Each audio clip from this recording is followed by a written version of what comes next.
Seperti janji saya sebelum jeda kita bahas soal aset kripto, saudara, berbeda dengan transaksi di pasar modal, sistem perdagangan aset kripto ini tidak pernah kena libur alias 24 jam. Lalu kemudian apa untung ruginya dari sistem transaksi seperti ini? Nah, Kompas Bisnis pagi hari ini sudah bersama dengan wartawan senior Kontan, Jumiati Partawijaya. Halo, selamat pagi, Mbak Jum. Selamat pagi, Mbak Edo. Oke, kalau misalnya kita bisa lihat perdagangan kripto ini 24 jam dalam satu hari, 7 hari dalam satu minggu. Sebenarnya konsekuensinya apa sih, Mbak Jum? Konsekuensinya kalau kita mau menjadi investor di situ, sepertinya kita nggak bisa libur ya, Mbak ya.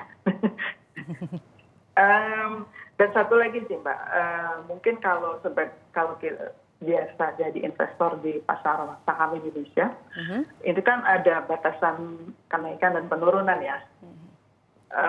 Biasanya mereka akan ada auto reject bawah atau auto reject atas. Nah, kalau di kripto ini sama sekali tidak ada auto reject, jadi dia mau naik berapa kali lipat atau berapa ratus persen ke atas atau mau turun berapa ratus persen ke bawah juga nggak ada batasan gitu kan. Oke. Dan itu bisa terjadi dalam 24 jam dalam 7 hari itu. Jadi nggak kenal tanggal merah, nggak kenal Sabtu Minggu, nggak kenal weekend. Tapi kalau misalnya kalau kita lihat 24 jam satu hari, 7 hari dalam satu minggu, Senin sampai Minggu, adakah hari-hari tertentu sebenarnya harus diwaspadai oleh investor, Mbak Jum? Mungkin gini ya, Mbak ya, kita melihatnya. Kalau sebagai investor kan pada waktu masuk ke sebuah aset investasi itu kan berarti harus memperhatikan risiko ya. Perlu diketahui juga bahwa aset kripto ini masih menjadi area yang abu-abu untuk banyak otoritas pemerintahan di berbagai negara. Nah, ini yang mungkin bikin kita harus waspada pada saat mereka melakukan kayak semacam rapat atau bikin keputusan yang bisa memicu supply dan demand. Atau mungkin juga mungkin kalau para investor kripto tahu persis lah bahwa Twitternya pemilik Tesla, Elon Musk ini akan sangat berpengaruh ya. Sangat berpengaruh. Tapi kan kalau artinya kalau kita dibandingkan saja dengan saham ya Mbak, ini kan ada dari Senin sampai hari Jumat, kemudian juga ada berlaku hari-hari libur. Nah, kalau misalnya nanti di kripto ini sendiri kan 7 hari, Senin sampai hari Minggu. Kemudian apakah ini juga berpengaruh, artinya ketika investor punya waktu yang lebih banyak untuk memantau aset kripto, perdagangan kripto di hari-hari tertentu. Contohnya adalah akhir pekan karena mereka nggak kerja gitu.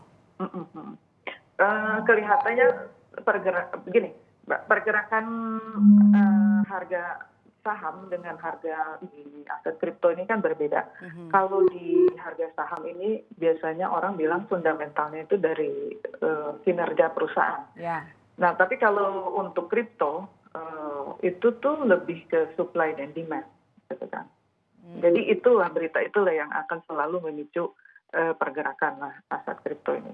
Nah, kalau boleh saya kasih tips untuk para investor yang mau masuk gitu ya, berarti kita sendiri yang harus membatasi, Mbak, membatasi risiko itu. Jadi kalau misalnya terjadi di hari libur atau di hari kita lagi jalan-jalan kan itu kan celaka banget gitu ya. Nah, ini yang mungkin kita bisa coba batasi sendiri pada saat masuk ke aset kripto ini. Yaitu salah satunya mungkin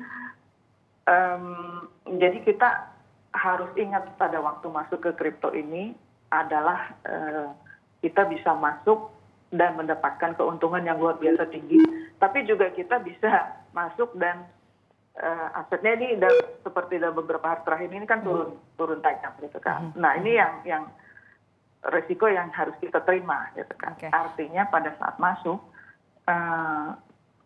saya sih menyarankan jangan terlalu banyak gitu Mbak. Jadi kalau ibarat kita makan, kita ini kripto ini mungkin lauk yang enak sekali gitu ya.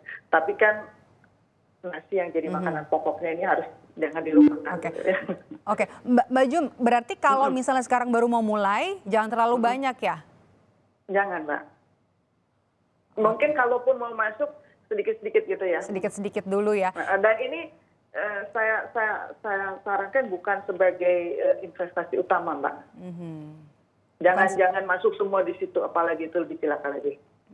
Oke, jangan masuk dan juga jangan masuk terlalu banyak, jangan beli terlalu banyak dan juga jangan jadikan ini sebagai investasi utama. Kita tahu juga Tiongkok sudah mulai memperketat aturan main kripto. Tesla juga tadi yang sudah Mbak Jum tadi katakan di awal, Tesla memutuskan Bitcoin tidak bisa dipakai untuk transaksi dan ini juga jadi berita yang kemudian punya efek untuk perdagangan Bitcoin. Apakah ini jadi tanda kalau kripto harus segera ditinggalkan? Banyak orang yang mengatakan ini adalah aset investasi masa depan ya. Tapi ya tadi seperti saya katakan dari tadi, aturannya ini masih abu-abu. Jadi banyak negara tuh merasa bahwa ini bisa mengancam lah. Artinya mereka juga nggak terlalu welcome gitu untuk segera membuat ini menjadi legal atau mengakui keberadaannya. Nah, pada saat negara itu mengakui Bitcoin atau siapapun itu aset di kripto ini sebagai alat tukar, artinya akan terjadi demand yang besar, Mbak. Seperti kemarin Tesla sempat mengatakan dia mau menerima pembayaran dengan Bitcoin. Artinya kemudian kan demand sangat direvisi. besar. Betul, kemudian direvisi. Nah, itu yang berita itu yang kalau misalnya pada suatu saat Bitcoin ini atau aset yang lain itu bisa diterima sebagai alat pembayaran yang sah, nah itu pasti meledak gitu, Mbak. Jadi dengan perdagangan yang dibuka 24 jam dalam satu hari, kemudian 7 hari dalam satu minggu, masyarakat atau investor harus lebih bisa melihat karena supply dan demand-nya juga dari perdagangan aset kripto ini dipengaruhi oleh berita-berita dan juga masih abu-abunya peraturan di sejumlah negara dan juga kalau misalnya mau masuk di sini untuk investor awal, belinya sedikit-sedikit aja, jangan terlalu banyak dan jangan jadikan ini sebagai cara atau untuk investasi utama, begitu ya, Mbak Jum? Oke, baik, terima kasih sudah bergabung bersama kami wartawan senior Kontan Jumyati Partawijaya di Kompas Bisnis pagi hari ini. Sehat selalu, Mbak Jumyati.